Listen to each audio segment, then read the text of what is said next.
So, hi, welcome to our uh, consent meeting. Have you had a chance to read the copy we provide you ahead of time? Yes, I already read it. Did you have any questions that we could start with? Not yet. I think I'll let us get into it first. All right, perfect. So, the purpose of the study is to look at the impact that cannabidiol or CBD can have in people's driving performance, cognition, psychomotor function in healthy adults that are 18 to 30 years old by dose and sex. Okay. So what is expected of you during this study is that you are going to provide a urine sample. You're going to complete 3 short surveys, 11 cognition tests that are being taken twice, and short drives in a driving simulator. Everything is to be done in 5 hours and 1 visit. So the first thing you do is you're going to complete a short survey where we're going to ask about your health status. Okay. This is just to ensure that you meet the study requirements, and you will be able to see these questions before you sign the consent, and then you don't have to answer all of them. So then you're gonna provide a urine sample, and that be analyzed immediately in site for pregnancy if applicable, and for drugs that you might consume that might affect the performance and cognition of the activities of the study. If the test comes back negative and you meet all the requirements of the study, you'll be able to go ahead and do practice driving in the driving simulator. It takes about 10 minutes. You'll be asked to follow all the norms of the road, like speed limit, and that kind of thing. Then we also gonna make sure that you don't have similar sickness. And if you don't, then we'll go ahead to move to the next part. Okay. Here. So the next part, if you do not have any, if you don't experience any similar sickness, then you'll do another brief survey. Here it is.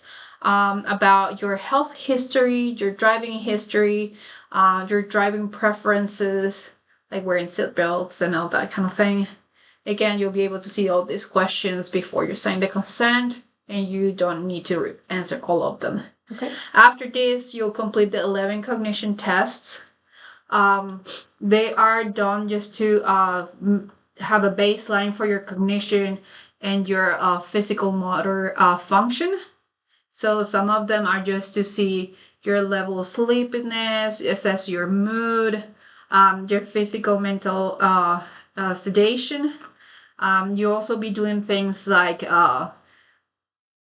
ordering numbers in an ascending order, pointing at the direction of an arrow among other arrows, deciding the color of the word as fast as you can, memorizing some words, and then letting us know if they were part of the original list or not. Okay. That kind of thing. Here we have a list of all the tests with all their names and what every one of those tests you for. I just gave you a brief explanation of more or less to give you an idea of what's going to happen. But if you like, we can go ahead and go in detail for all of them. Or if you like, we can continue. We can continue. Thank you, though. Okay.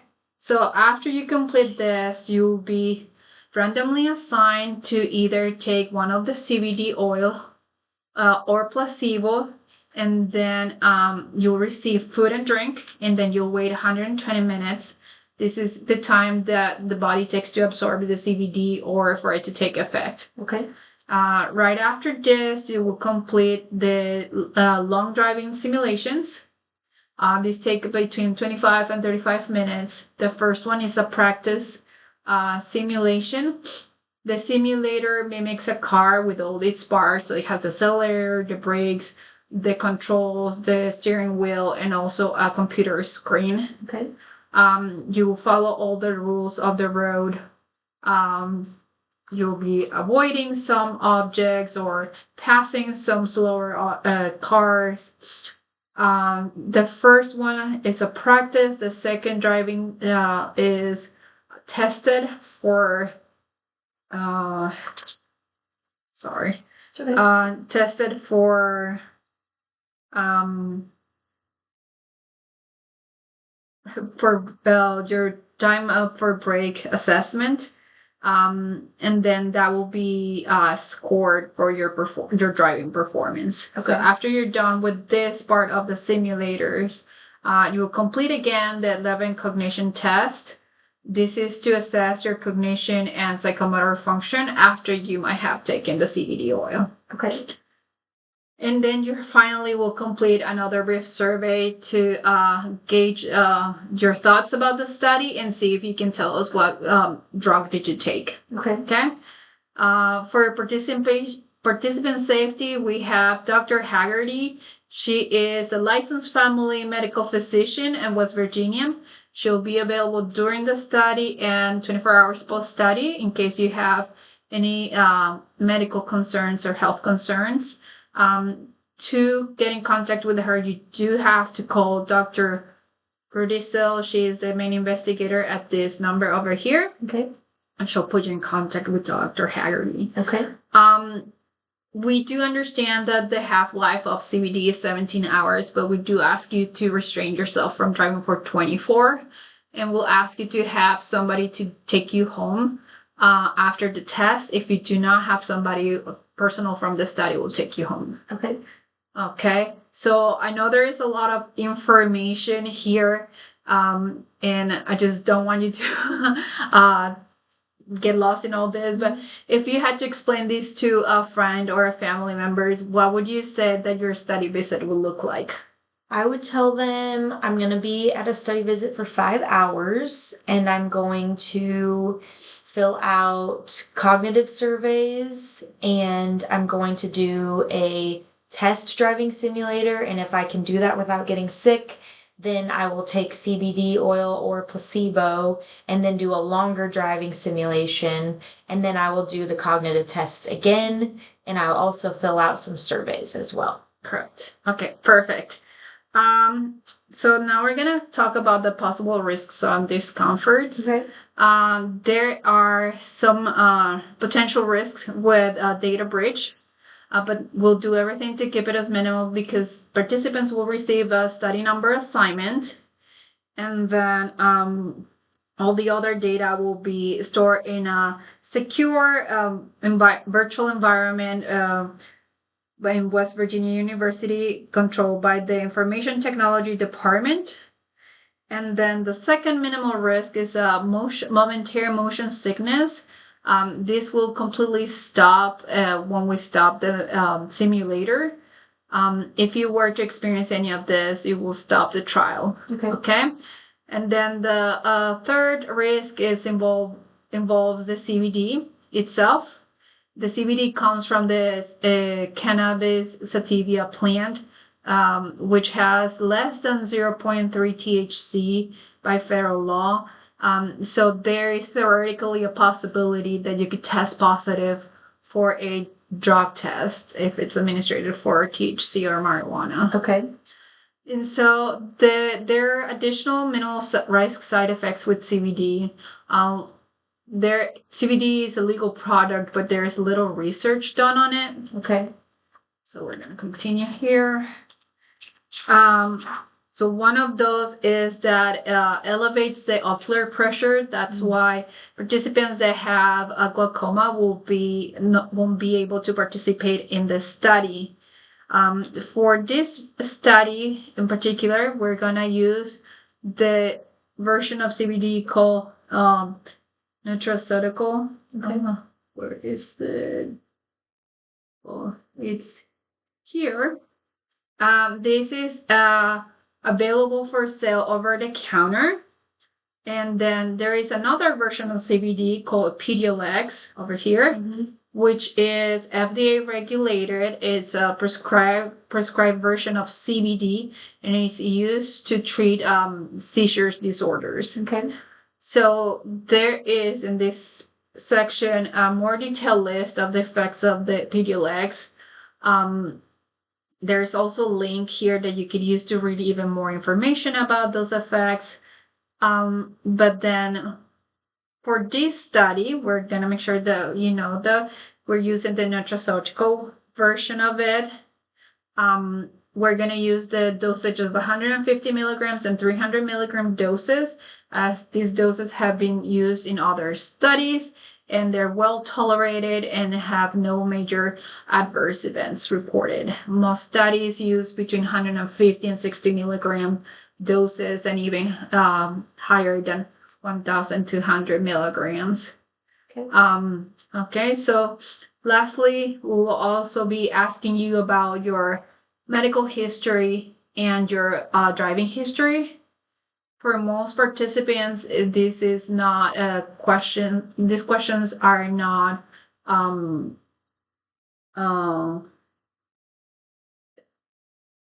non-invasive. Non-invasive. There you go. They're not invasive, but should you need counseling due to this, we highly encourage you to contact one of the free mental health clinics. We have given you here a website that provides free mental health clinics in the state of West Virginia. All right. So if you don't want to take part in this study, your alternative will be to not participate in it. Okay. You might or might not benefit from being in the study. The knowledge we gain will help other people in the future. The cost of your participation, we want to encourage you to check with your health insurance before participating in this study. Any expense associated with the current therapy or the treatment of side effects will be billed to you or your health insurance company. Okay. Would you receive any payment? You will receive a $100 gift card, Visa gift card. If you complete the study. If you don't complete the study, you will receive a compensation of $0. If you need more information about payments and how they're paid, you can contact the principal investigator. Unless the research is awarded confidential status or an NIH certificate of confidentiality, you might be required to provide your social security number and to verify your U.S. citizenship or permanent residence status for payments. Mm-hmm. Your information will be provided to the appropriate parties for billing, but know that all money compensation that you receive from participating in research studies are in taxable income and need to be reported to the IRS. Okay. If your compensations for the calendar year reach 600 or more for participating in a study, you will receive a 1099 form. And if you are a West Virginia employee or student employee, you will need to report all the compensation that you receive upon receiving it to the West Virginia University Office of Tax Services. Okay. Okay. Then your data, health information, research results, specimens, genomic data, or any other information related to this study is considered to have that might contribute to discovery or treatment, can also be considered to have a commercial value. The information might be sold, patented, or licensed by the principal investigator or West Virginia University. And you not retain any property rights or are eligible to share any monetary or commercial profit that the principal investigator, West Virginia, or their affiliates might have. Okay. So who will see the information that you're given? We'll keep the information confidential. However, sometimes we're required by law to disclose, and if that is the case, we'll do everything we can to limit the use or disclosure of the information. Okay.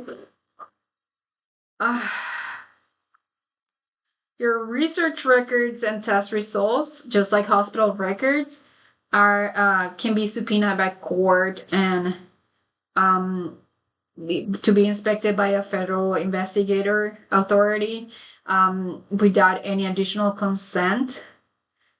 This study is funded through the NIH, and so we are required to share information about your driving performance data, your survey data, your cognitive test performance data. That will be all de-identified, meaning that will not be able to be tracked back to individual participant. And the data will be stored in a repository controlled by West Virginia Clinical Translational Science Institute. The servers are HIPAA compliant, so they have restricted access to who can access certain data. Okay. This data repository is, like I said, restricted, and additional old data will be submitted to the National Institute of Health repository. Okay. Then we'll do every effort to safeguard your data, but with anything online, we cannot guarantee the security of data transmitted via internet. And also third-party applications used in this study might have terms and services or privacy policies outside the control of West Virginia University. Okay. The researchers will be using text messages or emails for scheduling purposes. Please note that these are not secure, and there could be unintended disclosure if received or viewed by an unintended person. Okay. So even though messages are sent through West Virginia-owned cell phones or email accounts, we cannot guarantee the security and privacy of what is sent there. Okay. So if a participant sends a question through a messaging system like text or email about their health, the researcher will give them a call and not answer through text or email. Okay. So you will have to mark here if you agree to receive an email message during the study. Okay. I agree. Okay, perfect. Thank you. And so now we'll talk about how your information be used for future research. So your information might be de-identified from private information or biospecimens. This information could be used for future research or given to another researcher to complete future research without obtaining additional consent. Okay.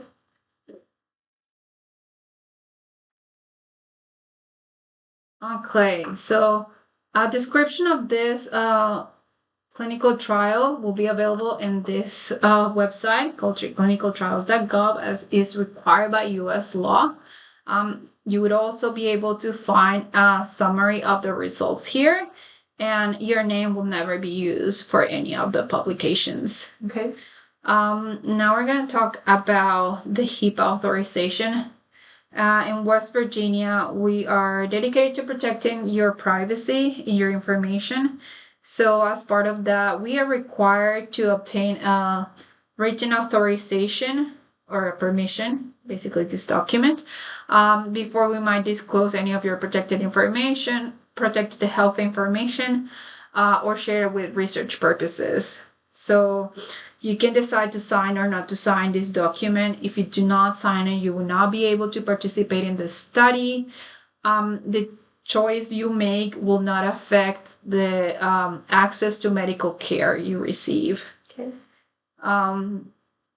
The person or organization providing the information will be the patient. So we only obtain information through the participant. And the person or organization receiving the information will be this research study, the people in this research study, the healthcare providers who are part of the research that will see you, the U.S. Department of Health of Human Services, which includes the NIH and FDA, the members of staff or the institutional review board that oversee this study, the West Virginia University Office of Human Research Protections, and the West Virginia University Office of Sponsored Programs. Okay, so the information, this following information will be used to, could be included for new or existing information about you, such as lab results, demographic forms, study results, or study forms. And this reason why this information will be disclosed is to review of the data quality, to review the results for publications, for reviewing safety or effectiveness of study drug, other products and therapies, conducting performing reviews of the studied drugs, therapies, or products, for developing a better understanding of the disease, or to improve the design of a future clinical trial. Okay. We had a lot of information so far. Do you have any questions? I think my only question is, what exactly is a placebo? So placebo is something that looks like the CBD but does not contain any of the CBD in it. Okay. So it's gonna taste like, gonna look like it, but will not have any of the CBD in it. Okay. And I won't know which one I get. You won't know which one you're getting, yeah. Okay. They will be in orange syringes, so even to us, it will be hard to tell which one is which. Okay. Okay. Do you have any other questions? That was it so far. All right. Okay. So we were talking about the written authorization. If you were to wanting to cancel that authorization, meaning you want to withdraw from the study, all cancellations will be in writing, and you will send it to the principal investigator, Tony Marie Rodasol, and here's her email at her mailing address. Okay. Note that if you cancel your authorization, any information that we have collected so far will not be withdrawn. We'll just not be adding any new information to it. Okay. So what happens if you get hurt or sick during the study? So West Virginia University does not maintain funding for treatment of injuries or if you become sick from the study. If you are injured as a result of this study, treatment will be available to you, but it will be billed to you or your health insurance company. Okay. Okay. There is no commitment from West Virginia to provide any compensation for research related injuries. And however, the university or the institution is not released for any liability for negligence. Okay.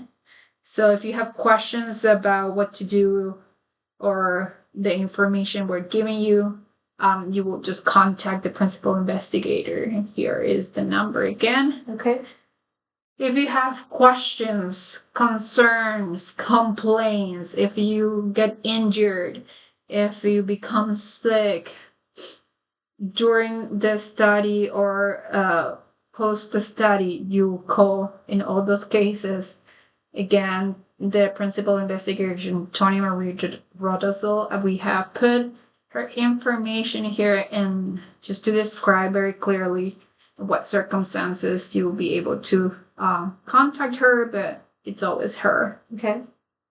If you want information about your rights as a participant, you can get in touch with the West Virginia University Office of Research Protection. Here is their phone number, or to this email address. Okay. Okay. So I know again that it's a lot of information in this study. So who would you contact in case of having any questions or concerns, or what would you do? I would contact the PI, Dr. Rudisil, at this number. Okay, perfect. So if you do you have to participate in the study? Your participation is voluntarily. You're free to withdraw your consent at any time. Again, if you withdraw and you don't wish to participate, your information would not be withdrawn. And also your future care and status at the West Virginia University won't be affected. So if you are an employee or a student, your grades, your class standing, your employee status will not be affected by withdrawn from the study. Okay. In the event of new information becoming that could affect your willingness to participate in this study, the information will be given to you so you can make an informed decision whether you want to continue to participate in it or not. Okay. Then if you choose to withdraw again, that information that you provide will not be withdrawn.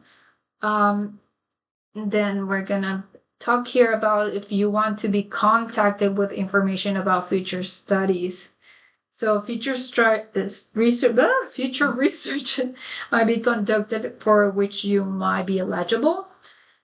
So if you're interested in being contacted by us with the information of other studies, you will just fill out this part. Okay. Just know that if you leave the box blank, we'll take it off as you're not consenting to hear more from us. Okay.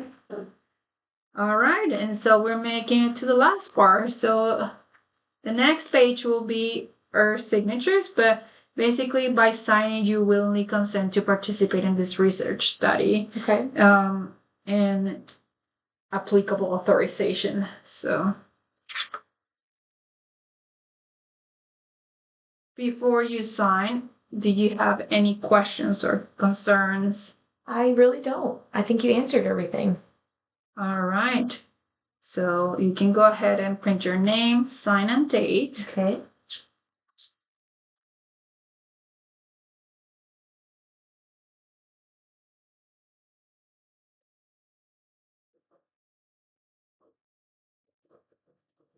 Okay. All right, and then it'll be my turn to sign.